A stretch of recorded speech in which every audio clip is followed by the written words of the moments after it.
ನಾವು ಆಫೀಸಿಗೆ ಅಥವಾ ಶಾಲೆಗೆ ರಜೆ ಮಾಡಿದ ಹಾಗೆ ಸೂರ್ಯದೇವರು ನಾನು 365 ದಿವಸವೂ ಕೂಡ ಉದಯಿಸ್ತೇನಲ್ಲ, ಒಂದು ದಿವಸ ನಾನು ರೆಸ್ಟ್ ಮಾಡ್ತೇನೆ ಅಂತ ಹೇಳಿದರೆ ಆಗ್ತದಾ? ಜಗತ್ತಿನ ಆತ್ಮ ಯಾರು ಅಂತ ಕೇಳಿದರೆ ಸೂರ್ಯದೇವರು. ಗಾಯತ್ರಿ ಮಂತ್ರ ಅಂತ ಹೇಳುವಂಥದ್ದು ಪ್ರತಿಯೊಬ್ಬನಿಗೂ ಕೂಡ ಗೊತ್ತಿದೆ.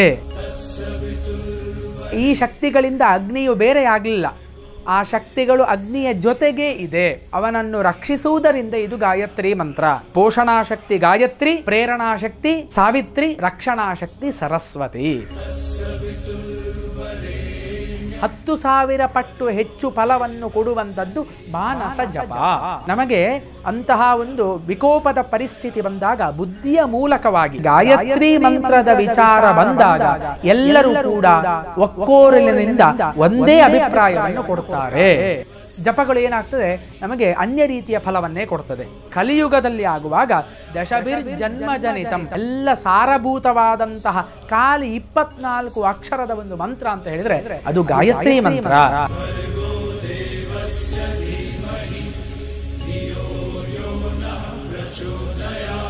ಶ್ರೀ ಗುರುಭ್ಯೋ ನಮಃ. ಹರಿ ಓಂ. ಮುಕ್ತಾಬಿದ್ರುಮ ಹೇಮನೀಲಧವಳ ಛಾಯೇರ್ಮುಖೈಸ್ತ್ರೀಕ್ಷಣೈಃ ಯುಕ್ತಾಮಿಂದು ಕಲಾನಿಬದ್ಧಮಕುಟಾಂ ತತ್ವಾರ್ಥವರ್ಣಾತ್ಮಿಕಾಂ ಗಾಯತ್ರೀಂ ವರದಾಭಯಾಂಕುಶಕಶಾಂ ಶುಭ್ರಂ ಕಪಾಲಂ ಗದಾಂ ಶಂಖಂಚಕ್ರಮಥಾರವಿಂದಯುಗಲಂ ಹಸ್ತೈರ್ವಹಂತೀಂ ಭಜೆ.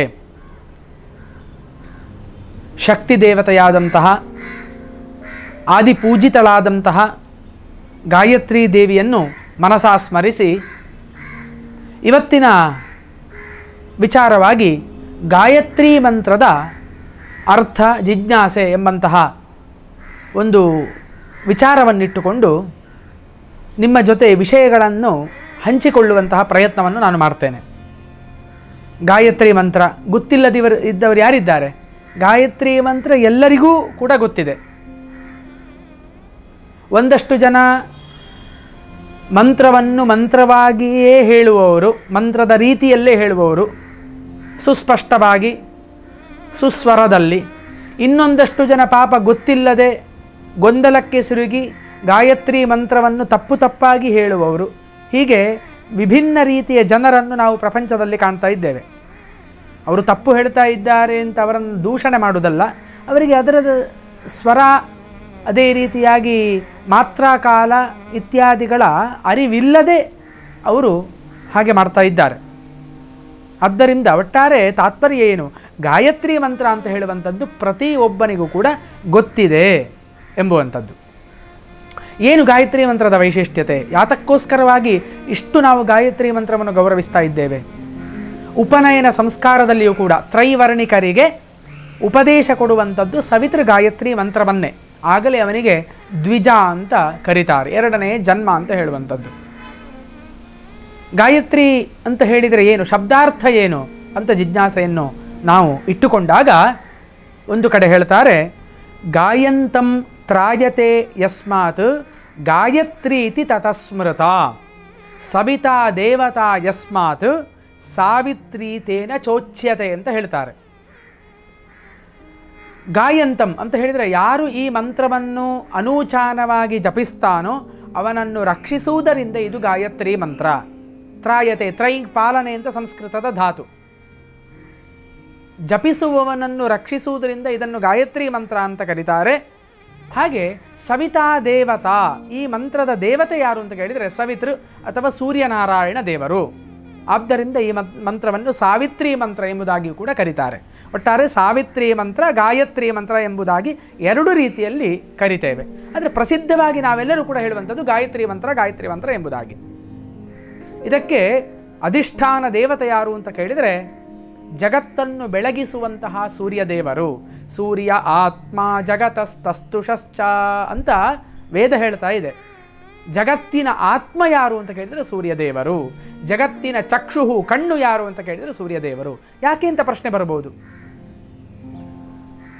ಪ್ರತಿಯೊಬ್ಬ ಮನುಷ್ಯನೂ ಕೂಡ ತನ್ನ ನಿತ್ಯದ ವ್ಯವಹಾರಗಳನ್ನು ಮಾಡಬೇಕು ಅಂತಾದರೆ ಅದಕ್ಕೆ ಪ್ರಚೋದನೆಯನ್ನು ಕೊಡುವವನೇ ಸೂರ್ಯದೇವರು.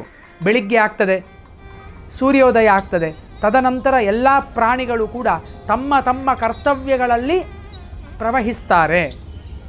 ಸೂರ್ಯಾಸ್ತ ಆದ ಮೇಲೆ ಪುನಃ ತಮ್ಮ ಮನೆಗಳಿಗೆ ಬಂದು ವಿಶ್ರಾಂತಿಯನ್ನು ಪಡ್ಕೊಳ್ತಾರೆ. ಆದ್ದರಿಂದ ನಮ್ಮ ಎಲ್ಲ ಕಾರ್ಯಗಳಿಗೆ ಪ್ರಚೋದಕ ಯಾರು ಅಂತ ಕೇಳಿದರೆ ಸೂರ್ಯದೇವರು. ಅದಕ್ಕೆ ಅವನನ್ನು ಜಗತ್ತಿನ ಕಣ್ಣು ಅಥವಾ ಜಗತ್ತಿನ ಆತ್ಮ ಅಂತ ಕರೀತಾ ಉಂಟು. ವೇದ ಹೇಳ್ತಾ ಇದೆ, ಒಂದು ದಿವಸ ಸೂರ್ಯೋದಯ ಆಗದಿದ್ದರೆ ಮನುಷ್ಯನ ಅವಸ್ಥೆ ಏನಾದೀತು ಅಂತ ಯೋಚನೆ ಮಾಡುವ. ಇಡೀ ನಮ್ಮ ಜೀವನವೇ ಕತ್ತಲುಮಯ, ಅಜ್ಞಾನ, ಅಂಧಕಾರಮಯವಾಗಿ ಹೋಗ್ತದೆ. ನಾವು ಆಫೀಸಿಗೆ ಅಥವಾ ಶಾಲೆಗೆ ರಜೆ ಮಾಡಿದ ಹಾಗೆ ಸೂರ್ಯದೇವರು ನಾನು 365 ದಿವಸವೂ ಕೂಡ ಉದಯಿಸ್ತೇನಲ್ಲ, ಒಂದು ದಿವಸ ನಾನು ರೆಸ್ಟ್ ಮಾಡ್ತೇನೆ ಅಂತ ಹೇಳಿದರೆ ಆಗ್ತದಾ? ಇಡೀ ಜಗತ್ತೇ ಕತ್ತಲುಮಯವಾಗಿ ಹೋಗ್ತದೆ. ಆದ್ದರಿಂದ ಆ ಸೂರ್ಯನ ವೈಶಿಷ್ಟ್ಯತೆ ಏನು ಎಂಬುದನ್ನು ನಾವು ತಿಳ್ಕೊಳ್ಬೇಕು. ಅದಕ್ಕೆ ಸೂರ್ಯ ಆತ್ಮ ಜಗತಸ್ತಸ್ತು ಶಸ್ತ್ರ ಅಂತ ವೇದ ಹೇಳ್ತಾ ಇದೆ.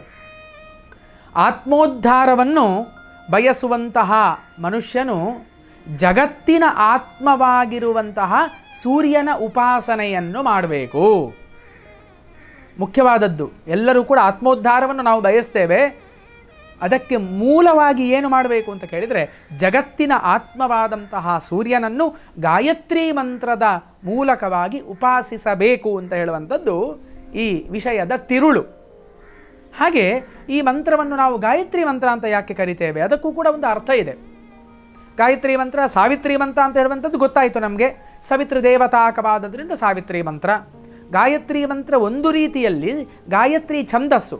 ವೇದದಲ್ಲಿ ತುಂಬ ಛಂದಸ್ಸನ್ನು ಹೇಳಿದ್ದಾರೆ. ಗಾಯತ್ರಿ, ತ್ರಿಷ್ಟುಪ, ಅನುಷ್ಟುಪು, ಜಗತಿ, ಬೃಹತಿ, ಹೀಗೆ ಅದರಲ್ಲಿ 24 ಅಕ್ಷರಗಳ ಒಂದು ಛಂದಸ್ಸನ್ನು ಗಾಯತ್ರಿ ಛಂದಸ್ಸು ಅಂತ ಕರೀತಾರೆ. ಈ ಗಾಯತ್ರಿ ಛಂದಸ್ಸಿನಲ್ಲಿ ಈ ಮಂತ್ರವು ಇರುವುದರಿಂದ ಇದನ್ನು ಗಾಯತ್ರಿ ಮಂತ್ರ ಅಂತ ಕರೀತಾರೆ. ಇದು ಒಂದು ರೀತಿಯ ಚಿಂತನೆ. ಆದರೆ ಇನ್ನೊಂದು ಕಡೆ ಇದಕ್ಕೆ ಇನ್ನೊಂದು ವಿಶೇಷವಾದಂತಹ ವಿಶ್ಲೇಷಣೆಯನ್ನು ಕೊಡಲಿಕ್ಕೆ ಸಾಧ್ಯವಾಗ್ತದೆ. ಅಗ್ನಿಗೆ 3 ರೀತಿಯ ಶಕ್ತಿಗಳುಂಟು. ದಹನ ಶಕ್ತಿ, ಜ್ವಲನ ಶಕ್ತಿ ಮತ್ತು ಪ್ರಕಾಶನ ಶಕ್ತಿ ಅಂತ ಹೇಳುವಂಥದ್ದು 3 ಶಕ್ತಿ ಅಗ್ನಿಗೆ ಇದೆ. ಈ ಶಕ್ತಿಗಳಿಂದ ಅಗ್ನಿಯು ಬೇರೆ ಆಗಲಿಲ್ಲ. ಆ ಶಕ್ತಿಗಳು ಅಗ್ನಿಯ ಜೊತೆಗೇ ಇದೆ. ಇದನ್ನೇ ಹೇಳುವಂಥದ್ದು ಶಿವಶಕ್ತಿಯ ಯುಕ್ತ ಯದಿ ಭವತಿ ಶಕ್ತಃ ಪ್ರಭವಿತುಂ ಅಂತ ಶಂಕರಾಚಾರ್ಯರು ಹೇಳಿದ್ದು. ಅದು ಇಲ್ಲಿಗೆ ಅನ್ವಯವಾಗ್ತದೆ.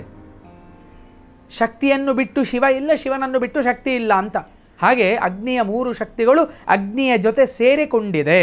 ಹಾಗೆಯೇ ಸವಿತೃದೇವನ ಸೂರ್ಯನ 3 ಶಕ್ತಿಗಳು ಯಾವುದು ಅಂತ ಕೇಳಿದರೆ ಗಾಯತ್ರಿ, ಸಾವಿತ್ರಿ, ಸರಸ್ವತಿ ಅಂತ ಹೇಳುವಂತಹ 3 ಶಕ್ತಿಗಳು ಸವಿತೃ ದೇವತೆಗೆ ಇದೆ. ಆ 3 ಶಕ್ತಿಗಳು ಹೇಗೆ ವಿಭಾಗ ಹೊಂದಿದೆ ಅಂತ ಕೇಳಿದರೆ, ಪೋಷಣಾ ಶಕ್ತಿಯು ಜಗತ್ತಿನ ಪೋಷಣೆಯನ್ನು ಮಾಡುವಂಥದ್ದು ಗಾಯತ್ರಿ ಅಂತ ಹೇಳುವಂತಹ ಶಕ್ತಿಯ ಮೂಲಕ. ಅದೇ ರೀತಿಯಾಗಿ ಪ್ರೇರಣಾ ಶಕ್ತಿ ಸಾವಿತ್ರಿ, ರಕ್ಷಣಾ ಶಕ್ತಿ ಸರಸ್ವತಿ. ಹೀಗೆ 3 ವಿಭಾಗಗಳು. ಯಾವ ಶಕ್ತಿ?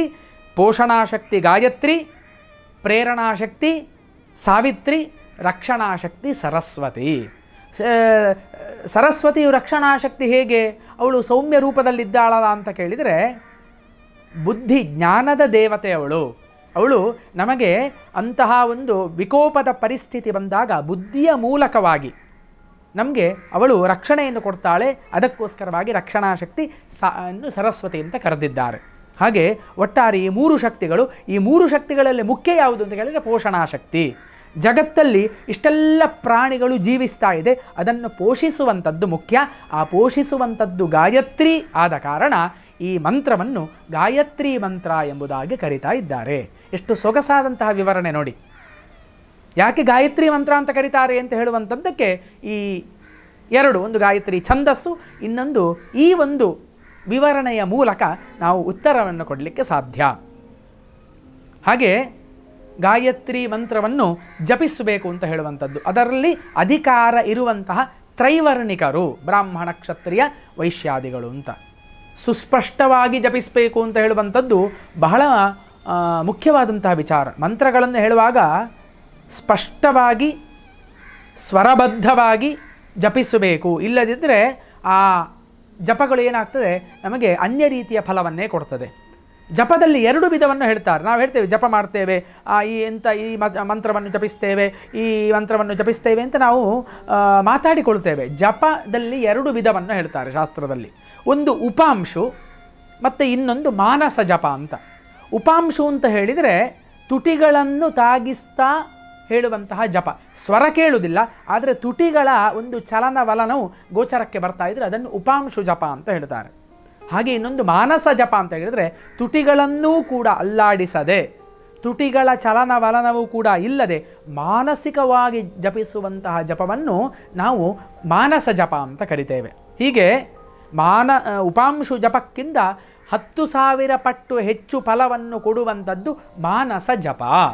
ಆದ್ದರಿಂದ ನಾವು ಯಾವುದೇ ಮಂತ್ರಗಳ ಜಪವನ್ನು ಮಾಡೋಣ, ಆದಷ್ಟು ಮಾನಸ ಜಪವನ್ನು ಮಾಡುವಂತಹ ಪ್ರಯತ್ನವನ್ನು ಮಾಡಬೇಕು ಅಂತ ಹೇಳುವಂಥದ್ದು ತಾತ್ಪರ್ಯ. ಹಾಗೆ ಗಾಯತ್ರಿ ಮಂತ್ರ ಪ್ರತಿಯೊಬ್ಬನೂ ಕೂಡ ಅಧಿಕಾರ ಇರುವಂತಹ ವ್ಯಕ್ತಿಯು ಜಪಿಸಬೇಕಾದಂತಹ ಮಂತ್ರ.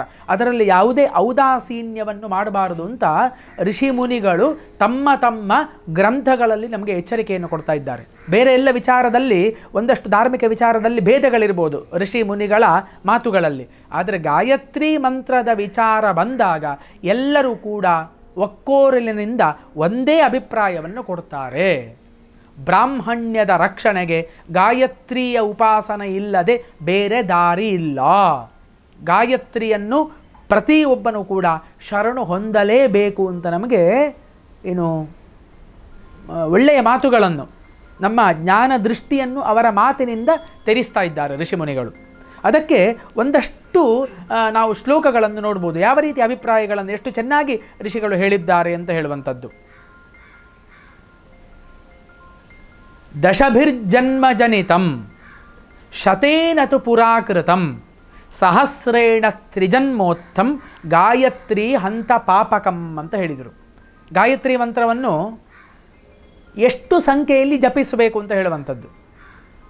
ನಮಗೆ ಅದರಲ್ಲಿ ಕೂಡ ಒಂದು ಜಿಜ್ಞಾಸೆ ಇದೆ, ಎಷ್ಟು ಜಪವನ್ನು ನಾನು ಮಾಡಬೇಕು ಅಂತ. ನಾವೆಲ್ಲರೂ ಕೂಡ ಈಗಿನ ಕಾಲದಲ್ಲಿ ನಮ್ಮ ಕೆಲಸ ಕಾರ್ಯಗಳ ಒತ್ತಡದಲ್ಲಿ ಇರುವವರು. ಆದ್ದರಿಂದ ಅದಕ್ಕೆ ಹೇಳಿದರು ಶತೇನ ಅಂತ ಹೇಳಿದರು. ಕೃತಯುಗದಲ್ಲಿ ಆಗುವಾಗ 100, 1000 ಹೀಗೆ ವಿಭಾಗಗಳನ್ನು ಮಾಡ್ತಾ ಬಂದರು. ಆದರೆ ಕಲಿಯುಗದಲ್ಲಿ ಆಗುವಾಗ ದಶಭಿರ್ಜನ್ಮಜನಿತಂ, ಖಾಲಿ 10 ಜಪವನ್ನು ಮಾಡಿದರೆ ಸಾಕು. ಬಹಳ ಸೂಕ್ಷ್ಮವಾದಂತಹ ಕನಿಷ್ಠವಾದಂತಹ ರೀತಿಯಲ್ಲಿ ನಮಗೆ ಜಪ ಸಂಖ್ಯೆಯನ್ನು ಹೇಳಿದ್ದಾರೆ. ಯಾರಿಗೂ ಕೂಡ ಕಷ್ಟ ಆಗಬಾರದು ಅಂತ ಹೇಳುವಂಥದ್ದು ಋಷಿಗಳ ಒಂದು ಮನಸ್ಸು. ಇಷ್ಟಾದರೂ ಮಾಡಿ ತಮ್ಮ ತನವನ್ನು ಉಳಿಸಿಕೊಳ್ಳಿ ಅಂತ ಹೇಳುವಂಥದ್ದು. ಆದ್ದರಿಂದ 10 ಜಪವನ್ನು ಮಾಡುವುದರಿಂದ ಈ ಜನ್ಮದಲ್ಲಿ ಮಾಡಿದಂತಹ ಪಾಪಗಳು ಪರಿಹಾರ ಆಗ್ತದಂತೆ. ಪ್ರತಿ ದಿವಸ ಮಾಡಬೇಕು, ಜೀವನದಲ್ಲಿ ಒಂದು ಸರ್ತಿ 10 ಜಪ ಮಾಡಿ ನಿಲ್ಲಿಸುವಂಥದ್ದಲ್ಲ. ಶತೇನ ಚ ಪುರಾಕೃತಂ, 100 ಜಪ ಮಾಡುವುದರಿಂದ, ಗಾಯತ್ರಿಯನ್ನು 100 ಸಲ ಜಪಿಸುವುದರಿಂದ ಪುರಾಕೃತಂ, ಹಿಂದಿನ ಜನ್ಮದಲ್ಲಿ ಮಾಡಿದಂತಹ ಪಾಪಗಳು ಪರಿಹಾರ ಆಗ್ತದೆ. ಸಹಸ್ರೇಣ ತ್ರಿಜನ್ಮೋತ್ಥಂ, 1000 ಗಾಯತ್ರಿಯನ್ನು ಪ್ರತಿ ದಿವಸವೂ ಒಬ್ಬರ ವಿಪ್ರನು ಜಪಿಸ್ತಾನೆ ಅಂತಾದರೆ ತ್ರಿಜನ್ಮೋತ್ಥಂ, 3 ಜನ್ಮಗಳಲ್ಲಿ ಹಿಂದೆ ಮಾಡಿದಂತಹ ಹಂತ ಪಾಪಕಂ, ಅವರ ಎಲ್ಲ ಪಾಪಗಳು ಕೂಡ ಪರಿಹಾರ ಆಗ್ತದೆ ಅಂತ ನಮಗೆ ಫಲವನ್ನು ಹೇಳಿದ್ದಾರೆ, ಗಾಯತ್ರಿ ಜಪದ ಫಲವನ್ನು. ಆದ್ದರಿಂದ ಒಂದು 10 ಜಪವನ್ನು ಮಾಡುವಂಥದ್ದು ಯಾರಿಗೂ ಕೂಡ ಕಷ್ಟವಾಗುವಂಥದ್ದಲ್ಲ, ಸುಲಭ ಸಾಧ್ಯವಾದದ್ದು. ಆದ್ದರಿಂದ ಕನಿಷ್ಠ ಪಕ್ಷ ಒಂದು 108 ಆದರೂ ಮಾಡಲೇಬೇಕು, ಕನಿಷ್ಠ ಪಕ್ಷ 10 ಜಪವನ್ನಾದರೂ ಮಾಡಬೇಕು ಅಂತ ನಮಗೆ ಶಾಸ್ತ್ರವು ಎಚ್ಚರಿಕೆಯನ್ನು ಕೊಡ್ತಾ ಇದೆ. ಹಾಗೆ ಜಪವನ್ನು ಮಾಡುವಾಗ ಯಾವ ರೀತಿಯಲ್ಲಿ ನಾವು ಮಾಡಬೇಕು? ಜಪದ 2 ವಿಭಾಗಗಳನ್ನು ಈಗ ಹೇಳಿದ್ದಾಯಿತು. ಯಾವುದು? ಒಂದು ಉಪಾಂಶ ಮತ್ತು ಮಾನಸ ಜಪ ಅಂತ. ಆ 2 ಜಪದಲ್ಲಿ ಮಾನಸ ಜಪವು ಅತಿ ಶ್ರೇಷ್ಠವಾದದ್ದು ಅಂತಲೂ ಕೂಡ ನಮಗೆ ಗೊತ್ತಾಯಿತು. ಹೇಗೆ ಜಪಿಸಬೇಕು ಜಪವನ್ನು ಪ್ರಾರಂಭ ಮಾಡುವಾಗ ಅಂತ ಚಿಂತಿಸುವಾಗ, ಛಂದೋ ದೈವತ ಮಾರ್ಷಂಚ ವಿನಿಯೋಗಂಚ ಬ್ರಾಹ್ಮಣಂ ಮಂತ್ರಂ ಪಂಚವಿಧಂ ಜ್ಞಾತ್ವ ದ್ವಿಜಃ ಕರ್ಮ ಸಮಾಚರೇತು ಅಂತ ಹೇಳಿದ್ದಾರೆ. ಯಾವುದೇ ಒಂದು ಕರ್ಮವನ್ನು ಮಾಡುವಾಗ, ಅದು ಯಾವುದೇ ಒಂದು ಜಪವನ್ನು ಜಪಿಸುವಾಗ, ಅದೇ ರೀತಿಯಾಗಿ ಗಾಯತ್ರಿಯನ್ನು ಜಪ ಮಾಡುವಾಗಲೂ ಕೂಡ ಪಂಚ ಅಂಗಗಳು ಅಂತ ಉಂಟು. ಮೊದಲು ಅದನ್ನು ಮಾಡಿಕೊಂಡು ಗಾಯತ್ರಿ ಜಪವನ್ನು ಪ್ರಾರಂಭ ಮಾಡಬೇಕು. ಆ ಮಂತ್ರದ ಛಂದಸ್ಸನ್ನು ಹೇಳಿಕೊಡಬೇಕು, ದೇವತೆಯನ್ನು ಹೇಳಬೇಕು, ಋಷಿಯನ್ನು ಹೇಳಬೇಕು. ಅದಕ್ಕೆ ನಾವು ಹೇಳ್ತೇವೆ ಸವಿತಾ ವಿಶ್ವಾಮಿತ್ರ ಋಷಿ, ಸವಿತಾ ದೇವತಾ, ಗಾಯತ್ರಿ ಛಂದಃ, ಗಾಯತ್ರಿ ಜಪೇ ವಿನಿಯೋಗ ಅಂತ ನಾವು ಹೇಳ್ತೇವೆ. ಈ ಋಷಿ ದೇವತಾ ಛಂದಸ್ಸನ್ನು ಹೇಳದೆ ಮಂತ್ರವನ್ನು ಜಪಿಸಿದ್ದೇ ಆದರೆ ಸಿದ್ಧಿ ಆಗುವುದಿಲ್ಲ ಮಂತ್ರ ಅಂತ ಉಂಟು. ಯಾಕೆ? ಆ ಋಷಿಗಳು ತಮ್ಮ ತಪಃಪ್ರಭಾವದಿಂದ ಆ ಮಂತ್ರವನ್ನು ಕಂಡುಕೊಂಡು ಅದನ್ನು ನಮಗೆ ಅನುಗ್ರಹಿಸಿದ್ದಾರೆ. ಆದ್ದರಿಂದ ಆ ಮಂತ್ರದ ಋಷಿಯನ್ನು ನಾವು ಮೊದಲಿಗೆ ಸ್ಮರಿಸಿಕೊಳ್ಳಬೇಕು. ಹಾಗೆ ಛಂದಸ್ಸು ನಮ್ಮ ಬಾಯಿಂದ ಬರುವಂಥದ್ದು, ಅದೂ ಕೂಡ ದೇವತಾ ಸ್ವರೂಪ ಛಂದಸ್ಸು. ಹಾಗೆ ದೇವತೆ, ಈ ಮಂತ್ರಕ್ಕೆ ಈ ದೇವತೆ ಅಧಿಷ್ಠಾನ ದೇವತೆ ಅಂತ ಹೇಳುವಂತಹ ಸಂಕಲ್ಪವನ್ನು ಮಾಡಿ ಅದರ ಜೊತೆಯಲ್ಲಿ ವಿನಿಯೋಗಂಚ ಬ್ರಾಹ್ಮಣಂ ಅಂತ ವಿನಿಯೋಗ ಅಂತ ಉಂಟು. ಈ ಮಂತ್ರದ ವಿನಿಯೋಗ ಏನು ಅಂತ, ಅದೇ ರೀತಿಯಾಗಿ ಬ್ರಾಹ್ಮಣ ಅಂತ ಹೇಳುವಂಥದ್ದು ಕೂಡ ಇದೆ. ಈ 5 ವಿಚಾರಗಳನ್ನು, ಅದರಲ್ಲಿಯೂ ಕೂಡ ಮೊದಲು ಹೇಳಿದಂತಹ 3 ಸರಿಯಾಗಿ ತಿಳಿದುಕೊಂಡು ಜಪವನ್ನು ಮಾಡಬೇಕು. ಸುಮ್ಮನೆ ಕೂತ್ಕೊಂಡು ಯಾವುದೇ ಒಂದು ಆಚಮನ, ಪ್ರಾಣಾಯಾಮ, ಈಗ ಹೇಳಿದಂತಹ ಋಷಿದೇವತಾ ಛಂದಸ್ಸನ್ನು ಹೇಳಿದೆ ಮಂತ್ರವನ್ನು ಜಪಿಸುವಂಥದ್ದಲ್ಲ. ಸರಿಯಾಗಿ ಆಸನದಲ್ಲಿ ಕುಳಿತುಕೊಂಡು ಆ ಸಂಧ್ಯಾವಂದನೆಯಲ್ಲಿ ಹೇಳಿದಂತಹ ವಿಧಿವಿಧಾನಗಳನ್ನು ಆಚರಿಸಿ ತದನಂತರ ಗಾಯತ್ರಿ ಜಪವನ್ನು ಮಾಡಬೇಕು. ಅದರ ಜೊತೆಯಲ್ಲಿ ಇನ್ನೊಂದು ಎಚ್ಚರಿಕೆಯನ್ನು ಕೊಡ್ತಾರೆ ನಮಗೆ, ಸ್ವರತೋ ವರ್ಣತಶ್ಚೈವ ಪರಿಪೂರ್ಣಂ ಭವೇದ್ಯಥ. ಇದು ಬಹಳ ಮುಖ್ಯವಾದದ್ದು. ಸ್ವರತೋ ವರ್ಣತಶ್ಚೈವ, ಸ್ವರಗಳು ವೇದ ಮಂತ್ರ, ಗಾಯತ್ರಿ ಅಂತ ಹೇಳುವಂಥದ್ದು ವೇದ ಮಂತ್ರ. ಋಗ್ವೇದದಲ್ಲಿ 10,552 ಮಂತ್ರಗಳನ್ನು ಹೇಳಿದ್ದಾರೆ. ಆ 10,552 ಮಂತ್ರಗಳನ್ನು ಒಬ್ಬನಿಗೆ ಜಪಿಸಲಿಕ್ಕೆ ಸಾಧ್ಯ ಇಲ್ಲ ಅಂತಾದರೆ ಅದರ ಎಲ್ಲ ಸಾರಭೂತವಾದಂತಹ 24 ಅಕ್ಷರದ ಒಂದು ಮಂತ್ರ ಅಂತ ಹೇಳಿದರೆ ಅದು ಗಾಯತ್ರಿ ಮಂತ್ರ. ಆದ್ದರಿಂದ ಅದನ್ನು ಜಪಿಸುವಾಗ ಸ್ವರತೋ ವರ್ಣತಶ್ಚೈವ, ಸ್ವರ ವೇದದಲ್ಲಿ 3 ಸ್ವರಗಳುಂಟು, ಉದಾತ್ತ, ಅನುದಾತ್ತ, ಸ್ವರಿತ ಅಂತ. ಅದರ ಜೊತೆಯಲ್ಲಿ ಮಾತ್ರಾ ಕಾಲಗಳಿದೆ, ಹ್ರಸ್ವ, ದೀರ್ಘ, ಪ್ಲುತ ಅಂತ ಹೇಳುವಂಥದ್ದು. ಇದನ್ನು ಮತ್ತು ವರ್ಣ, ಹೇಳುವಂತಹ ವರ್ಣವನ್ನು ಸುಸ್ಪಷ್ಟವಾಗಿ ಹೇಳಬೇಕು. ಇವತ್ತು ಬಹಳ ದುಃಖ ಆಗ್ತದೆ. ಯಾರೋ ಒಬ್ಬಳು ಮಹಾರಾಷ್ಟ್ರದ ಒಬ್ಬಳು ಸಂಗೀತ ವಿದುಷಿ ಇವತ್ತು ಗಾಯತ್ರಿ ಮಂತ್ರವನ್ನು ಸಂಗೀತದ ರೀತಿಯಲ್ಲಿ ಹೇಳಿ ಇದ್ದ ಮನೆಗಳಲ್ಲಿ ಇದ್ದ ಅಂಗಡಿಗಳಲ್ಲೆಲ್ಲ ಬೆಳಿಗ್ಗೆ ಆದ ತಕ್ಷಣ ಅಬದ್ಧವಾದಂತಹ ತಪ್ಪಾದಂತಹ ಗಾಯತ್ರಿ ಮಂತ್ರವನ್ನು ಹಾಕ್ತಾ ಇದ್ದಾರೆ. ಇವತ್ತು ದೊಡ್ಡ ತಪ್ಪದು. ದಯವಿಟ್ಟು ಯಾರು ಆ ಕೆಲಸವನ್ನು ಮಾಡಬೇಡಿ, ಅದು ಸರಿಯಾದದ್ದಲ್ಲ.